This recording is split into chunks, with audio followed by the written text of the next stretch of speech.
Hello and welcome, Gemini. Hopefully you can lead us to a good month. Lead the way. All right. Well, we've entered what month? What month are we at? June. Oh, June. Gemini. June.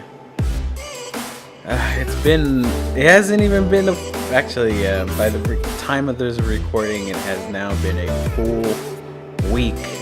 One full week.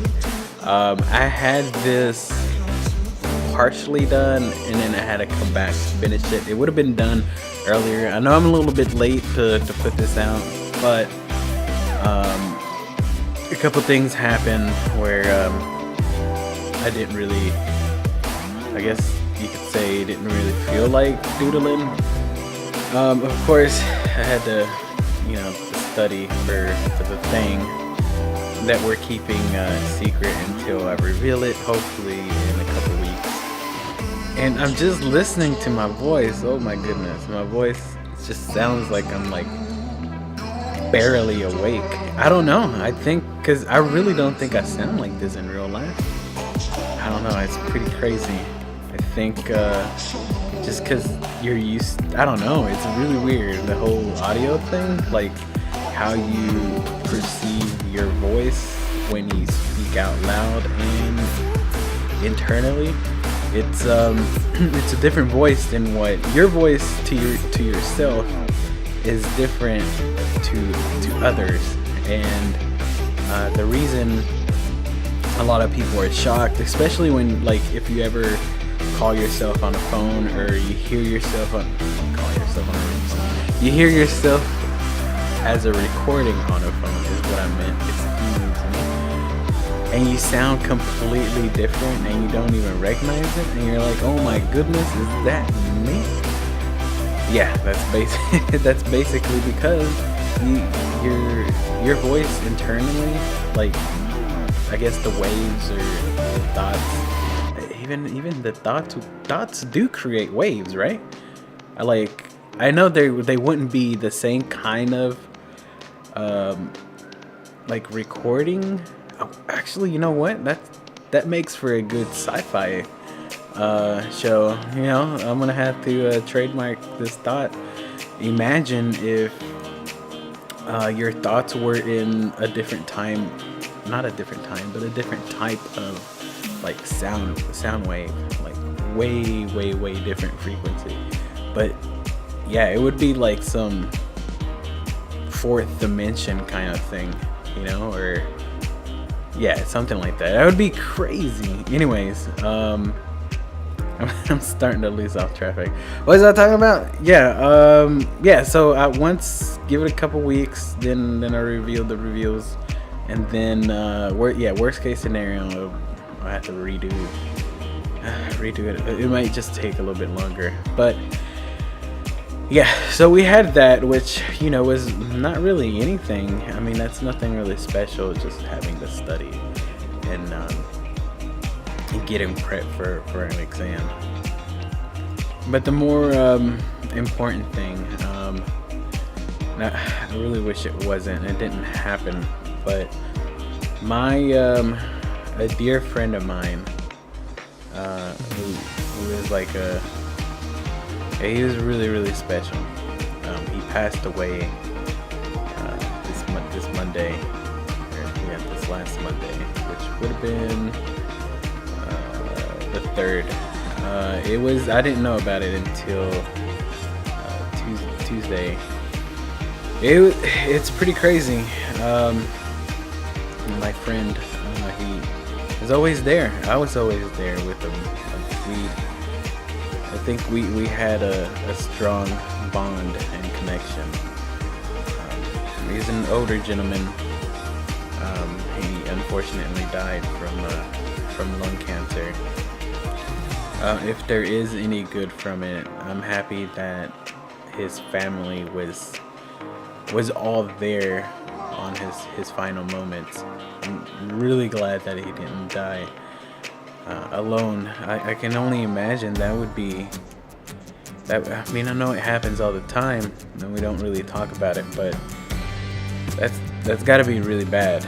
Or really, like, I don't know about, like, sleeping I can understand, like, you fall asleep and you don't really, I guess you just don't wake up. Or if you're into the heaven and hell thing, then you would wake up in either heaven or hell. Or if any of the other religions. But when you go to sleep, you really don't know if you will wake up. I had another friend. He was also really close. He unfortunately died. He had a seizure when he was asleep, and he slept on his back. So when he had the seizure, when you have seizures, you have most of them. You have like foam and spit, and you just drowned unless you're put to your side or you're on your bottom. Or you have, if you're alone, obviously, if you have like an ambulance there, then naturally they're gonna try to save your life there and give you the best cares, give you enough oxygen, because you lose oxygen when you're having seizures. So I'm not gonna say his name. I don't think it would matter, but I'd rather not. But he was definitely he was the man. Like he was always there when I went through so many dark moments in my life. I think that if I wasn't guided by him, then I would have probably ended up in like jail, or even worse. I would definitely not be the person I am today, 100%, if it wasn't for my friend. I wouldn't even been interested in art, to be honest with you. I always had an interest in film when I was a youngster. I always had like this old camera. I don't know if you guys remember the cameras with the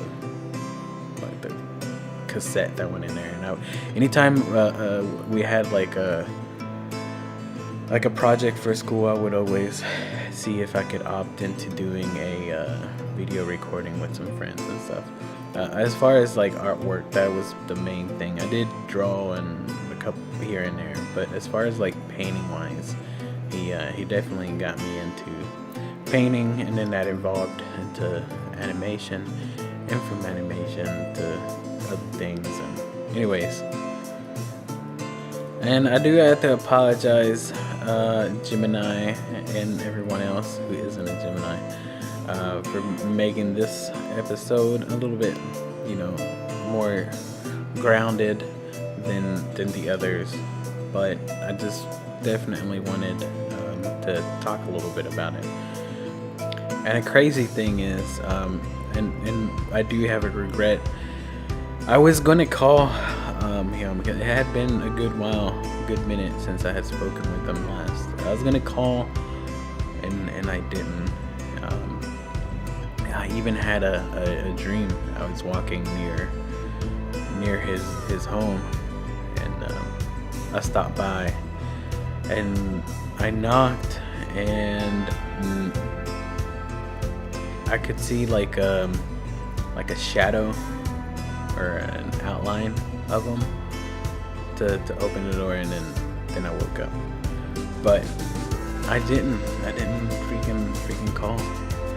People, if you want to do something, do it. Like, don't hold back on doing something as simple as calling your loved ones, your family, your friends. No regrets, people. We want to live with 0 regrets. Friend, I know you're in a better place now. I hope you are in peace. I love you. I miss you. May we meet again.